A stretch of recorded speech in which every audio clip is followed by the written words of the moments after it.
Huxley, we've got all these different amazing treatments that we can access. We don't have every one of them here, but we have a lot of it here, and it's an amazing array. So that's the difference. With that complexity has come an increase in the complexity of the discussions you have to have with patients about every aspect of their illness. So years ago, the discussions could be very emotional, very heart-rending, but they were often much simpler.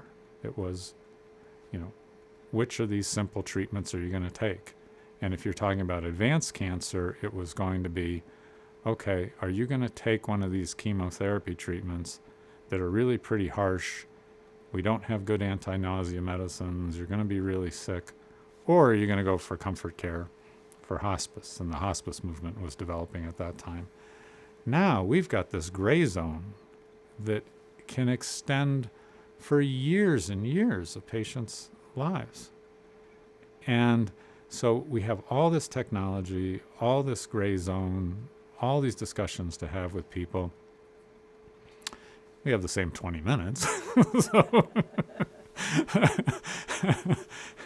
So this is the challenge. As soon as you sit there and they say to you, you have cancer, that's all you hear. It's like Charlie Brown, womp, womp, womp, womp, after that. So you leave, and then your family has all these questions, and you have all these questions because all you heard was cancer. You didn't kind of hear any of that. So I wasn't prepared. This time I was prepared to know and what to ask.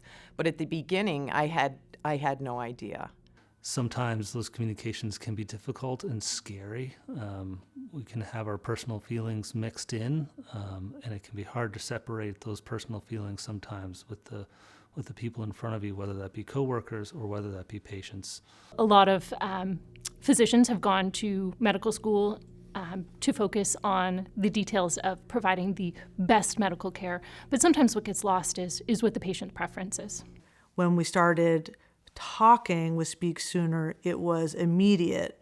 I knew that we were speaking the same language and I wanted to work with them because the department that I've been so lucky to work in has, I think their strength is their human side of care, and I wanted to find a way to maintain it and to teach others. We had other staff members that were new to the specialty, and it's just something that I feel very strongly about, that is something that is at stake in healthcare today, is just the true, honest communication with patients and family.